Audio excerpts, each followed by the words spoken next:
এখানে যদি ঘন্টার পর ঘন্টা সময় কাটিয়ে ফেলেন তাও মনে হবে যে আরেকটু সময় থেকেই যায়। এই হচ্ছে গিয়া কুয়া, এরিয়ার সব মানুষ এই কুয়া থেকে এখন রাইট নাও পানি খায়। এখন আমি আছি গালিয়ার একদম মেইন পয়েন্টে, যে এই 30-40 ফ্যামিলি সবাই এখানে এসে গোসল করে।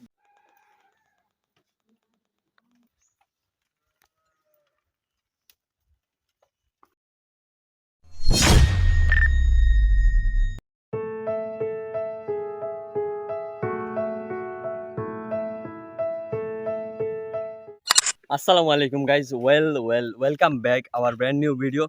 সো আমি মিস্টার রনি, আমি আজ যে 11 নম্বর আইস্তনে বাক্কা আগে একটা ব্লগ আপলোড দিতাম 11 নম্বরের ফান বাগান সম্পর্কে বা লুকিয়ে ফান বাগান ভ্রমণ কুত্তার বয়ে। তো আইজ কুত্তার বয়টা শুনতা নাই, কারণ আইজ স্থানীয় একজনের লগে কথা হয়েছি। আইজ যাই আর হিনো আমরা, তো হিনো যাই আইজ আপনারা পুরা এরিয়াটা কভার করার চেষ্টা করবো। ড্রোন থাকলে শটটা আরও সুন্দর হইতো, যেহেতু হিনো বাক্কা 30-40 ফ্যামিলি আছে। পিছিয়ে দেখা রাস্তা খাম চলের, খাম চলার অবস্থায় রাস্তাটা দেখতে সুন্দর লাগে। কারণ let's enjoy our video.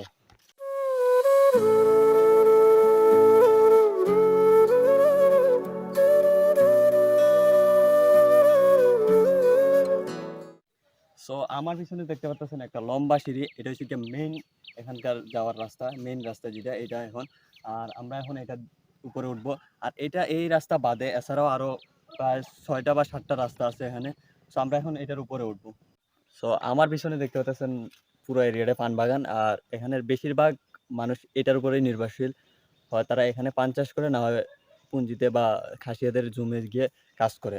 So এই যে দেখতে পাচ্ছেন আমার পিছনে এই পান বাগান, এখান থেকে তারা পান উত্তোলন করে। এখন পানের রেট খুব হাই, কারণ এখন শুকনো মৌসুম, পানের রেট খুবই হাই। আর ম্যাগের সিজনে পানের রেট খুবই লো থাকে, আর এখন পানের রেট খুবই হাই। কারণ এখন যদি পান চাষ করতে পারে বা পান বিক্রি করতে পারে তাহলে খুবই লাভবান হওয়া যাবে, আমার মতে এটাই।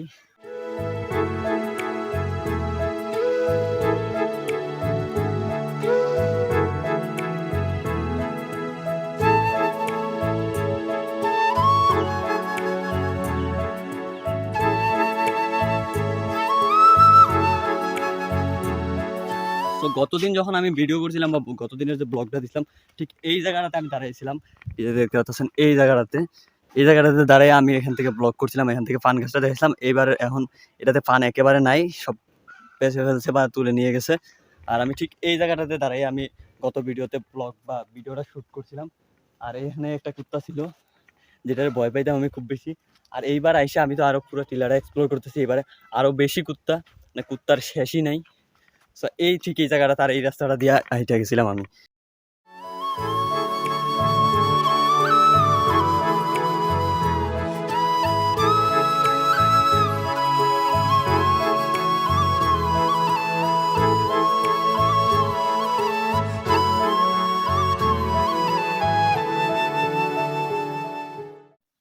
সো আমরা স্কুল সম্বন্ধে যতটুকু জানছি, যে এখানে বিএসডিও নামে একটা এজেন্সি এটা চালাইতেছে। আর ম্যাডামের বেতন আর বাচ্চাদের বই তারা পুরোটাই ফ্রি করতেছে না, প্রতি বাচ্চা থেকে বা প্রতি স্টুডেন্ট থেকে 200 টাকা করে চার্জ নিতেছে।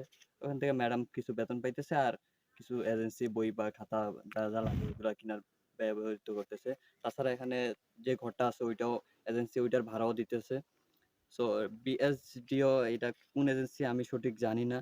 তো ওদেরকে ধন্যবাদ এরকম একটা জায়গায়, এরকম একটা প্রতিষ্ঠান বা স্কুল দেওয়ার জন্য। কারণ এইসব এরিয়ায় স্কুল বা তারা এখান থেকে গিয়ে অনেক দূরে, প্রায় 2 কিলোমিটার দূরে হাইটা যেয়ে পড়তে হয়, কারণ কোনো সড়ক ব্যবস্থা ভালো নাই। আর যদি সড়ক ব্যবস্থা ভালো থাকে তাও গাড়ির ব্যবস্থা নাই।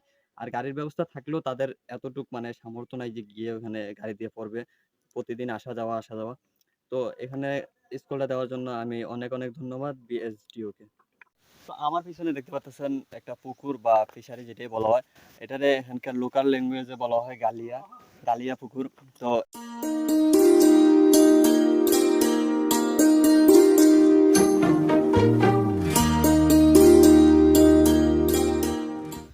এখন আমি আছি গালিয়ার একদম মেইন পয়েন্টে, যেখানে দৈনিক এই 30-40 ফ্যামিলি সবাই এখানে এসে গোসল করে বেশিরভাগ। তো এই এরিয়াটা খুবই সুন্দর, খুবই মনোমুগ্ধকর। এখানে যদি ঘন্টার পর ঘন্টা সময় কাটিয়ে ফেলেন তাও মনে হবে যে আরেকটু সময় থেকেই যায়। খুবই একটা মনোমুগ্ধকর, শান্ত, ঠান্ডা, একদম স্নিগ্ধ বাতাসের মনোমুগ্ধকর একটা জায়গা গালিয়া। এই পুকুরটা আমি লাস্ট 5 বছর বা 6 বছর আগে একবার দেখছিলাম, এটাতে ফেনায় ভর্তি ছিল।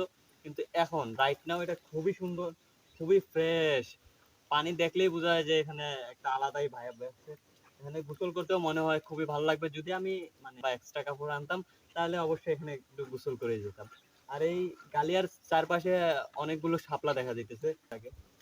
তো এখানে এখানে আমরা একটু হাত পা বা হাত মুখ ধুয়ে নিব, কারণ অবস্থা তো নাই পুরো এরিয়াটা কভার করতে, তাও পুরো এরিয়া কভার করতে পারি নাই, হালকা একটু একটু শর্ট নিছি। তো এখন আমরা একটু হাত পা ধুয়ে নিব এখানে।